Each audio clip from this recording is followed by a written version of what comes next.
Hello and welcome to another episode of the DVD Graveyard. Today we're going to be doing something a little bit different. We're going to be doing another album review, which I've done in the past, but today I'm sure most folks have been informed of this, but the great Ozzy Osbourne has passed away, sadly. I don't mean to sound rude, and I don't mean to sound shitty, but personally it wasn't a big shock because, I mean, of course, the man was 76 and he had a lot of health problems. I'm glad that he got to do one final show with Black Sabbath, with the original lineup. I think that really kind of sort of sealed the deal. I think that was a great kind of last thing for him to do. Unfortunately, I haven't got to see the show. I've heard great things about it. I've seen pictures and things like that, but I haven't watched the concert myself personally. I probably will one of these days, but I thought that was a really interesting that, just a couple of weeks ago they did their final show, and I think finally Ozzy could just, I guess, rest, so it's just, it is sad. Again, like I said, it wasn't a big surprise to me,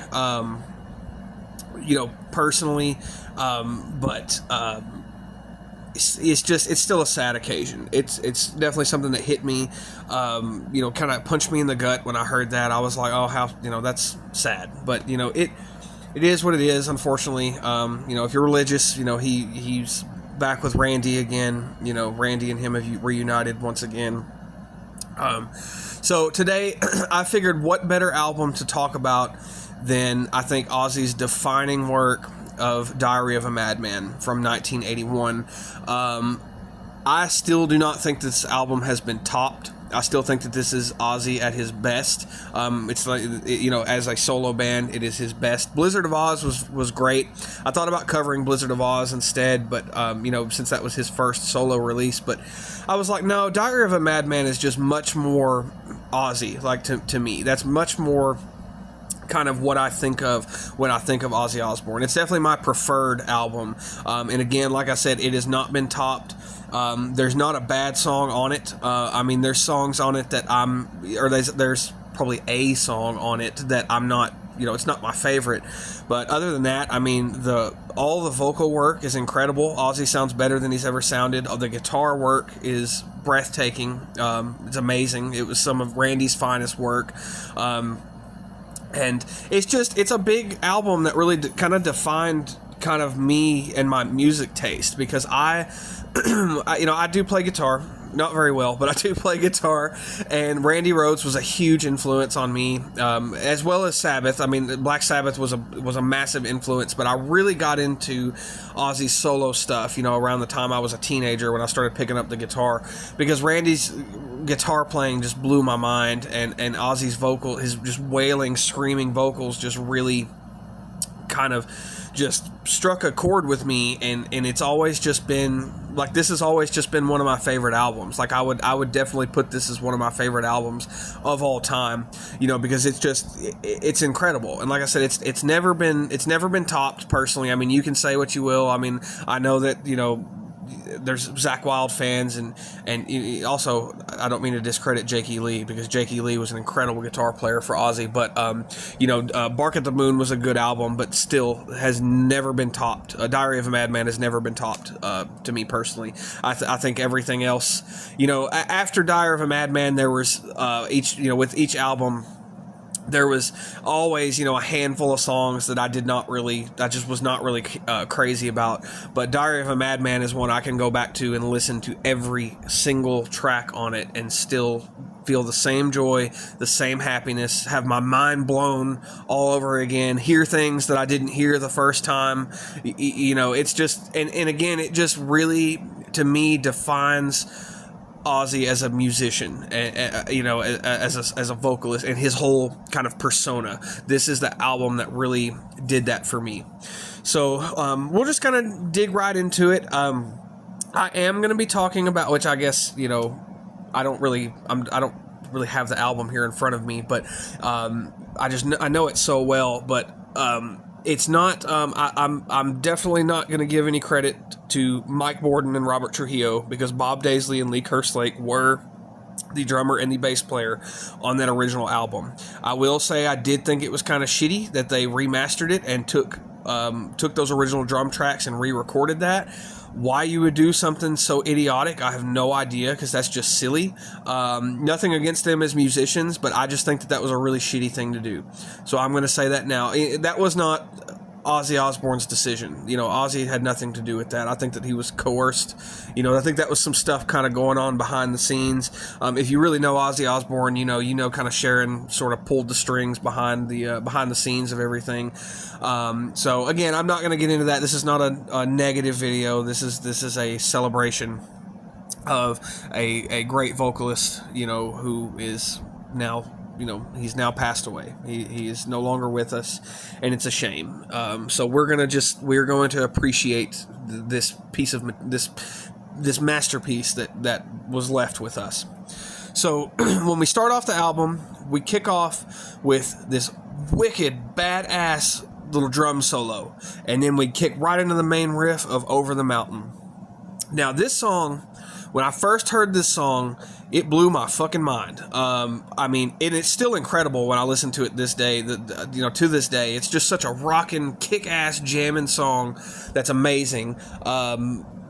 It's one of those songs that, you're driving in the car and it comes on the radio, and immediately you're cranking that stereo up as loud as it's going to go, and you want to haul ass, you want to drive and just be, as reckless as possible, and it's such a killer song. It is a just defining Ozzy track. I wish they would have played it more, nowadays. Of course, they played it, when Randy was still alive. I think they opened the show with it, if I'm not mistaken.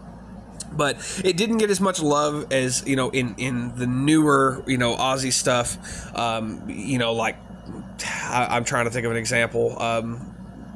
Because I don't really care for a lot of the Zakk Wylde era Ozzy stuff. Zakk Wylde's a great guitar player, but hey, I'm not a huge Zakk Wylde fan.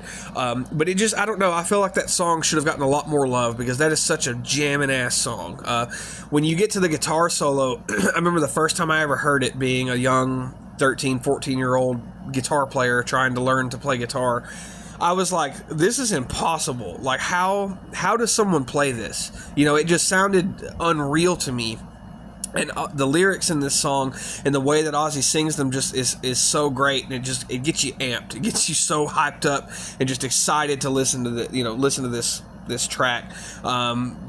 Perfect album opener, perfect show opener. I think it's amazing. I think they originally would open the shows with I Don't Know, which is also a great way to start the show. And it was a great way to start Blizzard of Oz. But I think Over the Mountain, I think they started opening the shows with Over the Mountain, and I think that was just a much wiser decision, because it's just such a kick-ass jamming song. Of course, everything's tuned down to E flat now, so everything sounds just a little bit darker.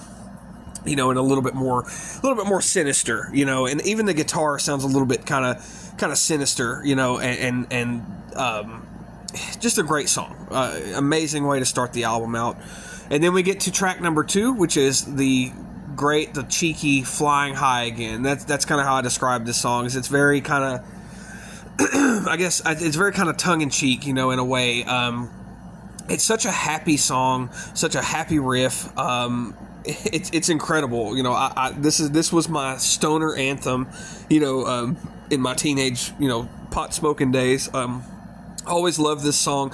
The chorus, every time you hear the chorus, you can't help but sing along to it. It's so happy, and it's just so uplifting. And honestly, to me, thinking on it, it's really the happiest song on the album. It's the most uplifting and positive sounding song on the album, because everything else just sounds fairly dark, and I don't mean that in a bad way, but it's just this song really stands out to me as just being very positive. It's kind of a stoner anthem, if you will. Such a great song. It's amazing. It's another one, like I said, anytime I hear it on the radio, it's immediately getting turned up to 11. As soon as I get the chance, or as soon as I hear it. Jamming ass song. And then we get to track number 3, which is You Can't Kill Rock and Roll, which is the first kind of soft song on this album. And it's kind of mixed. Like, it starts out, kind of soft, and it's got some really interesting guitar work on it. But then you get to this badass, super catchy chorus. I mean, the chorus is incredible. It's just, again, so catchy. I mean, you just want to sing along immediately as soon as you hear it. And, great guitar solo, great lyrics. I mean, everything that's going on. This is the rock and roll. This is Ozzy's rock and roll anthem. Saying you can't kill rock and roll. Leave me alone. I can't even remember all the lyrics off the top of my head, but I can hear it in my head right now. Just how that chorus goes. But just badass rock and roll song. Great guitar solo, like I said, which I should mention this now before I forget. There's not a bad guitar solo on this album. Randy Rhoads was a fucking genius. And I mean, he and Ozzy, I think, were the perfect pair. They were, sadly, this was, 1 year prior to Randy's passing. But I think they were a perfect duo. They made some excellent music. But You Can't Kill Rock and Roll, excellent song. Like I said, super catchy. I really enjoy it. Great song. Leading into number 4, which is probably one of my favorite songs on this album because it sounds so sinister and so dark and moody, and that is Believer. And Believer has just this badass guitar. I know I'm going to say this a lot, but it's got this badass guitar riff, that just sounds so evil. Like, I mean, it sounds somber and dark and menacing. And then, of course, Ozzy's lyrics come in, or his vocals come in, and the lyrics are just so kind of heavy, as far as content. You know what I mean? Like, it's just a very dark sounding song, but it's a very very enjoyable, and it really it really fits this album. It's just great song. Can't recommend it enough. It's great, perfect. Great song. And it's in a great spot in the album too, because it leads into number 5, which is Little Dolls, which is a song that does not get very much credit, honestly. I don't really hear a lot of people talking about this song, but this song definitely deserves more recognition because this is a great song. From what I understand, lyrically, the song is really fun because it's about, I think, from the point of view of like a voodoo doll, you know what I mean? But it's a more positive sounding song, but it's still kind of dark, and it has this really neat kind of sounding riff to it, and it's just this very, it's just very catchy. And I love Ozzy's vocals are so just strong and powerful and wailing, and he just sounds better than ever, in this song. Great song. I think it deserves a lot more love than it gets. I don't think it was ever really played live, as far as I'm aware. Don't quote me on that, but from what I understand, that song really, like I said, did not really get much recognition at all. And that leads us into, I think that was number 5. Number 6, which is going to be Tonight. Now, Tonight is probably it's probably my least favorite song on the album. Not to say that it's a bad song. It's the other soft song on the album, and it stays fairly. It's sort of a ballady kind of song, but it's very good. I just don't. Again, it's not one of my favorites, but it's very sad.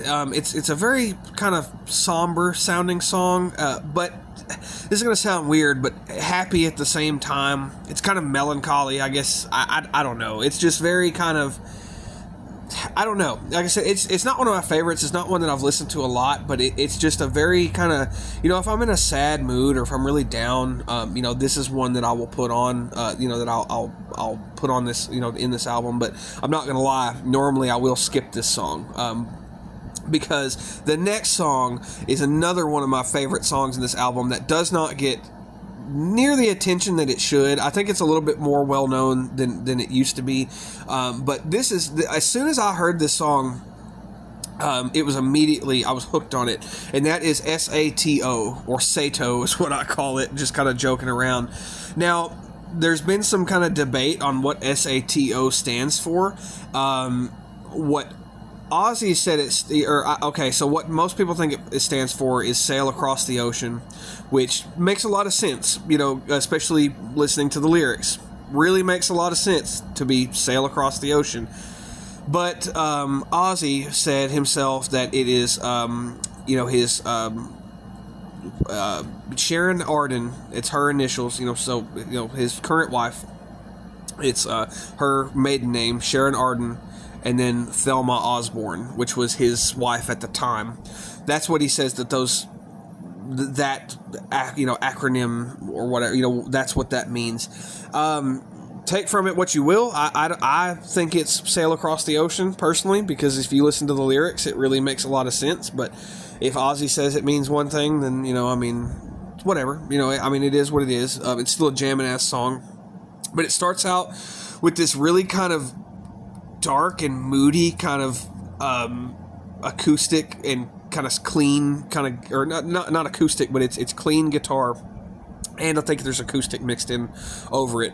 But it just sounds very I don't really want to say Spanish, but I don't know, there's just something about it that just sounds very menacing to me. And then it immediately kicks into this badass guitar riff that just kind of keeps going, and it is relentless and just in your face. And Ozzy's vocals come in. It's not his best vocal performance on the album, but it's a damn good one. And the lyrics are great. Now I found peace of mind, finally found a way of thinking. It's just I really love the kind of cadence that of the vocals in this song. It fits it so well. And that leads up to the kind of bridge, which kind of slows down a little bit, or it stops, still sounds great. And then that leads into personally, I think one of Randy Rhoads' best solos of all time. Just as far as, not really technically, it's not the most technical and not the most crazy, flashy solo he's ever done.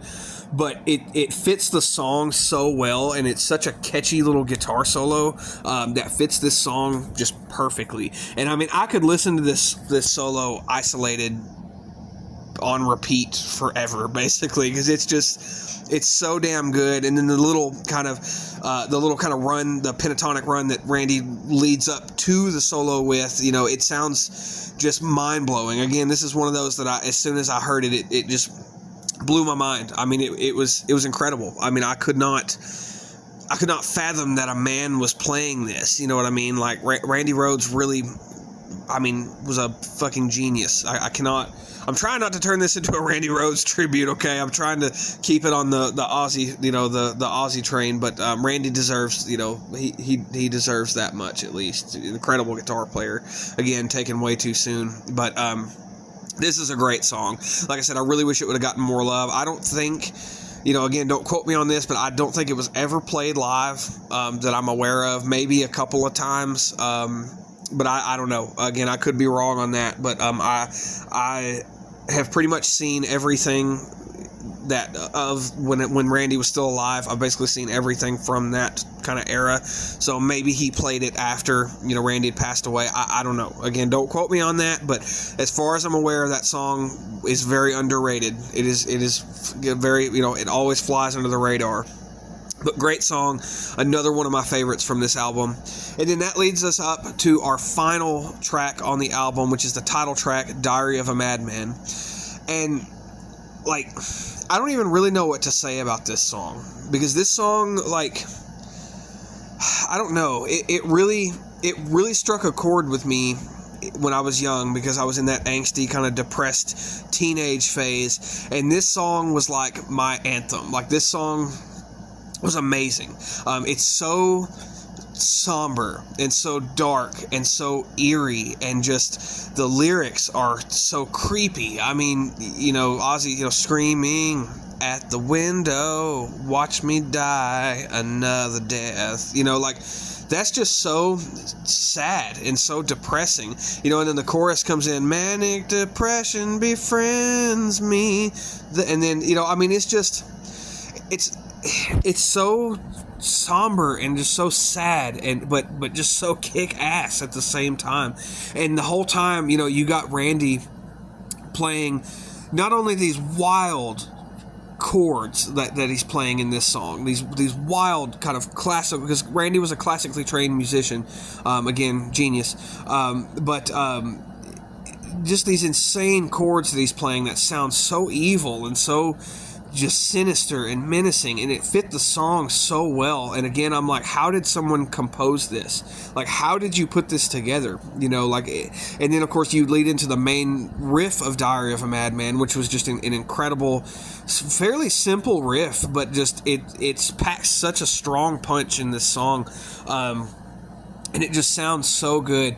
And of course, the whole time, we get the distorted guitar, mixed in with the classical guitar in the background, and it just adds such a huge, what's the word?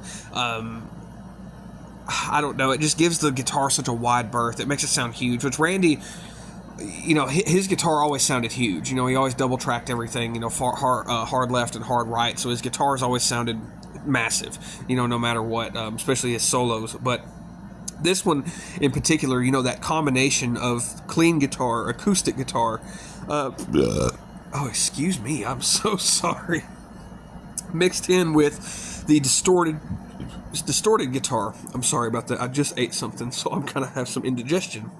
I apologize. Need to give me some Tums. God, I'm sorry. I hope no one's wearing headphones during this, because I hate to do that in your ear. But anyway, so the song leads up to one of the saddest and most depressing bridge sections I've ever heard in my life. I remember I did an art project in school one time where I actually wrote all of it. I don't remember even what the painting was. I'm not a great painter by any means. I'm not even a good painter. I'm not a painter at all.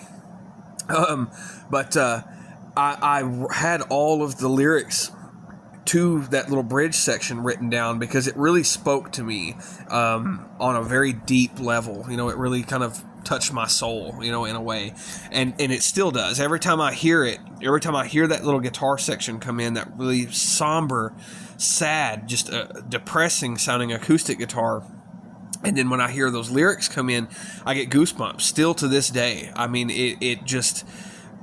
it blows my mind, again, how someone could compose this, how a human could create this. Such an incredible little section. And then, of course, we come out of that into another little kind of rockin', badass riff, too, for this other section of the bridge. Just, it's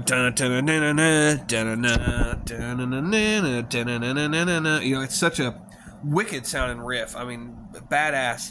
And that leads up to the kind of odd solo, but it fits the song so well. I never could have written anything like this. I never even could have thought of anything like this because it's so just different. Like when you start out the solo, like it almost sounds, I hate to even say it, but it almost sounds bad, but it's not, because it just fits. It just sounds so chaotic and so just wrong, and it makes you kind of feel uncomfortable, but it fits the song so fucking well that, I mean, it could not have been anything else. And then, of course, after the solo, we pick back up into the final verse, we get the final chorus, and then the song kind of leads out. It kind of builds up, and of course we get a little orchestra section, just an incredible song, and then that's what finishes off the album. And at the end of it, I mean, when I first heard this album, it just blew my mind. I was in awe of this whole album. I couldn't believe it. I couldn't believe what I just heard. Like I said, still to this day, it blows my mind in every way. There, I love, all the songs on it, with the exception of Tonight. It's not one of my favorites, but still a very somber song. Really fits the album. And that's one thing I can say about all of these songs, is that all of these songs really fit the theme of the album that they were going for. I mean, it really just works, and that's really all I can say about it. As far as that goes. So yeah, I mean, that is Diary of a Madman, released in 1981. Ozzy Osbourne, Randy Rhoads, Bob Daisley, Lee Kerslake. Great lineup. I mean, that was the lineup. That was the Ozzy lineup, the definitive Ozzy lineup. Of course, later we would get Jakey Lee, who again was an incredible guitar player that made some incredible music, but I don't think it ever topped this. Again, you know, and then of course we get the Ultimate Sin, No Rest for the Wicked, so on and so forth. Never topped Diary of a Madman. No Rest for the Wicked's pretty good. I'll admit to that. This is the only time you'll ever hear me admit to that, but I will admit to it.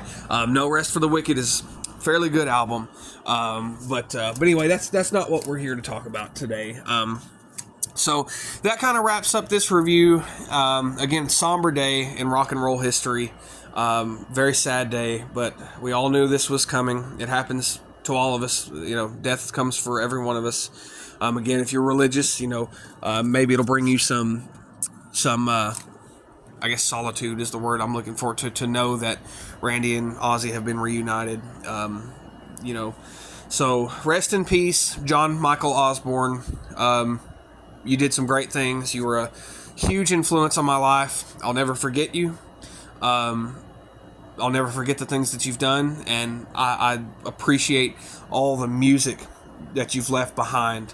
And I mean, he truly was one of the godfathers of metal music. I mean, truly, there would not be any, you know, well, of what it became, metal music without Black Sabbath. I mean, I think, you know, Black Sabbath is it. You know, I mean, that is the, when I think of metal, I mean, you know, that's the first thing I think of is Sabbath. Or when I think of Doom, I should say, Doom metal would not be what it is without Sabbath. You know, I kind of credit metal more to like Judas Priest, but of course Sabbath, they had a big hand in that. But anyway, I hope you enjoyed this review, this tribute to Ozzy Osbourne. Again, rest in peace.